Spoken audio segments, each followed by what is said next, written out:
देखते हैं हम लोग अपना लास्ट टॉपिक इस चैप्टर का, limiting reagent and excess reagent. तो हेडिंग डालें limiting reagent, limiting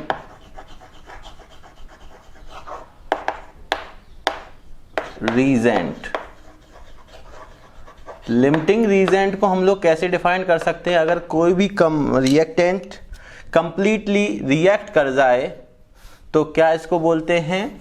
limiting reagent या लिमिटिंग रिएक्टेंट भी बोल सकते हैं। क्या बोल लिख सकते हैं? The substance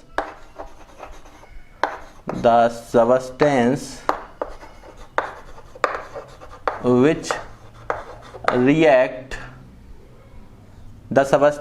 react completely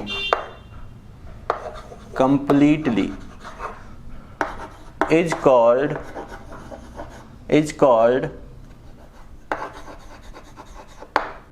limiting reagent or limiting reactant। इसको LR से हम लोग शॉर्ट में लिख लिया करेंगे, लिमिटिंग रीजेंट। तो ऐसे सबस्टेंस जो रिएक्शन में कंप्लीटली रिएक्ट कर जाते हैं, ऐसे रिएक्टेंट या सबस्टेंस जो कंप्लीटली रिएक्ट कर जाते हैं वो कहलाते हैं लिमिटिंग रीजेंट, और जो कंप्लीटली कंज्यूम नहीं हो पाते हैं रिएक्टेंट वो कहलाते हैं एक्सिस रिएक्टेंट। तो अगली हेडिंग में हम लोग देखेंगे एक्सिस रीजेंट या रिएक्टेंट। इसको हम लोग ER से रिप्रेजेंट कर लिए, और इसमें क्या लिखेंगे? द सबस्टेंस या the reactant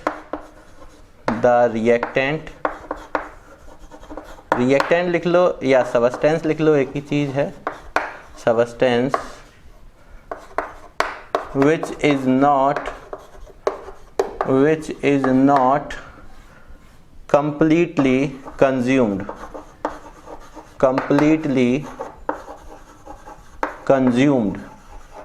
comma is called excess reagent और excess reactant.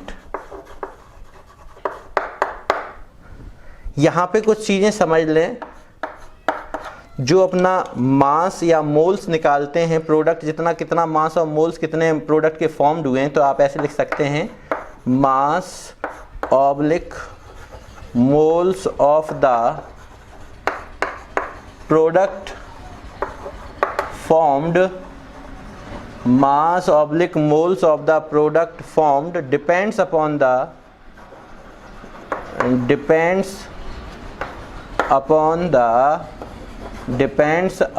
the mass oblique moles of the limiting reagent।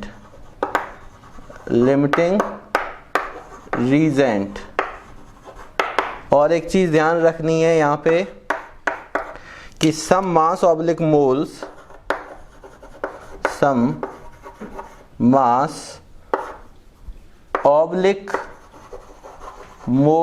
of the others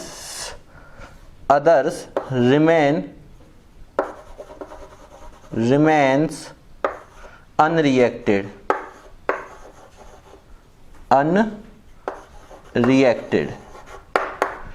मतलब क्या है समझ लें। मैंने बोला लिमिटिंग रीजेंट क्या होते हैं? ऐसे सबस्टेंस या ऐसे रिएक्टेंट जो रिएक्शन में कंप्लीटली कंज्यूम हो जाए या कंप्लीटली रिएक्ट कर जाए, that is called limiting reagent.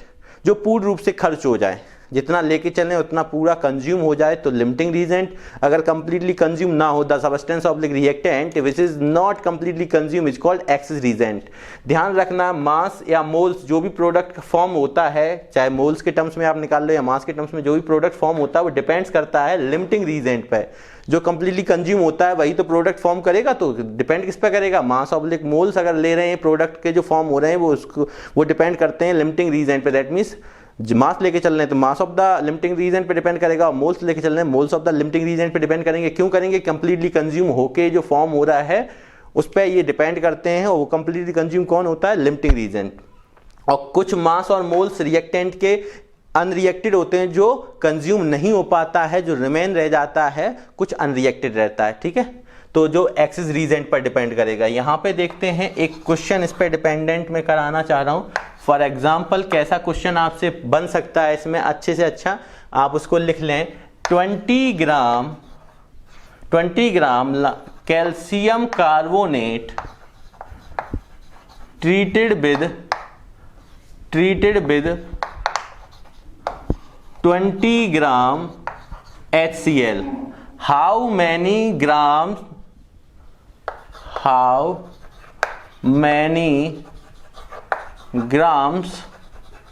of CO2 are generated?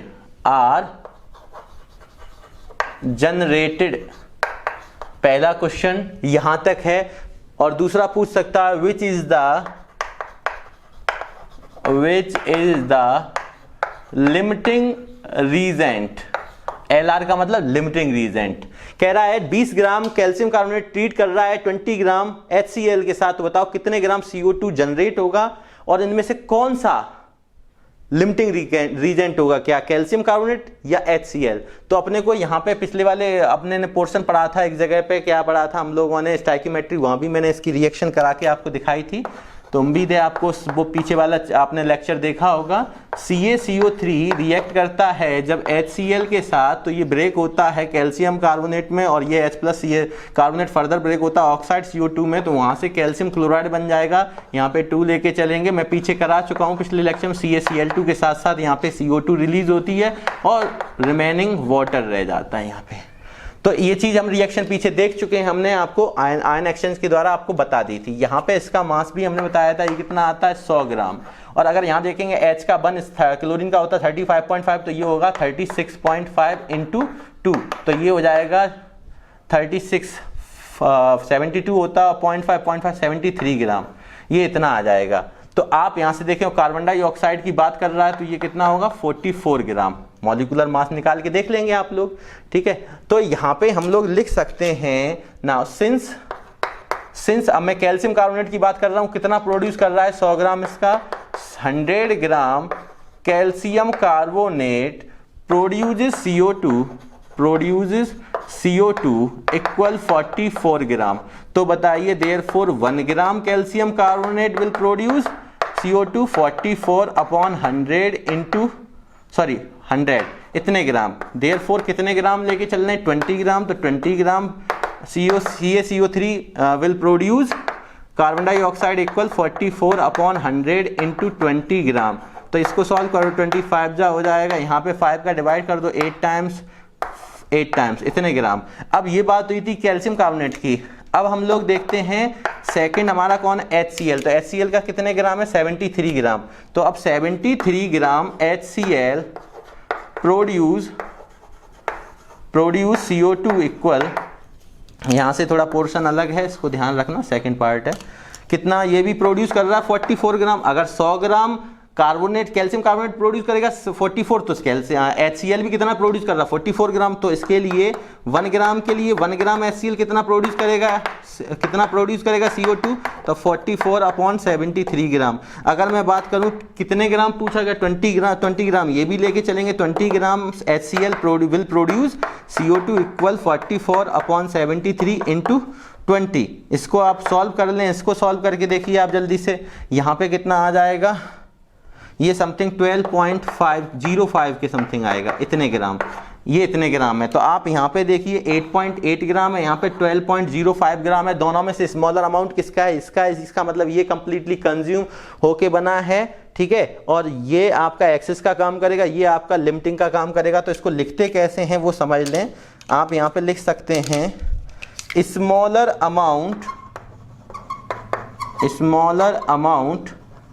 Amount और कितना है 8.8 ग्राम CO2 is obtained from calcium carbonate. Therefore calcium carbonate is the limiting reagent and HCl is the excess reagent, ER का मतलब excess reagent. CO2 obtained is 8.8 gram, hence CO2 obtained is 8.8 ग्राम।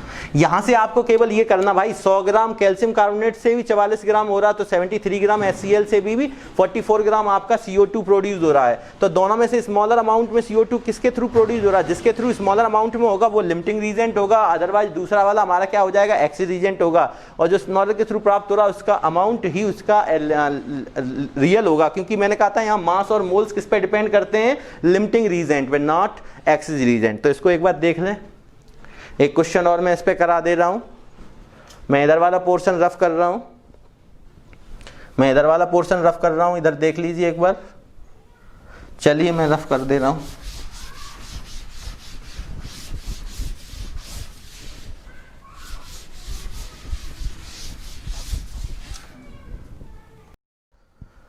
अब हम लोग देखते हैं सेकंड क्वेश्चन। ये अपना पहला केस था या फर्स्ट क्वेश्चन मान लो, इस पे डिपेंडेंट सेकंड क्वेश्चन। इसमें एक ही टाइप के क्वेश्चन ज़्यादा बनते हैं जो मैं आपको बता रहा हूँ। अगर आप सेकंड क्वेश्चन की बात करें तो यहाँ सेकंड क्वेश्चन आप लिखना स्टार्ट करिए। 50 kilogram 50 kg N2 and 10 kg H2 are mixed to produce 50 kilogram ये और 10 किलोग्राम ये, टू प्रोड्यूस कितने किलोग्राम अमोनिया? प्रोड्यूस क्या कर ले रहे हैं हम? Ammonia. Produce ammonia. Calculate the 50 kilogram N2 and 10 kilogram H2 are mixed to produce NH3. Calculate the NH3 gas formed. NH3 gas formed. And identify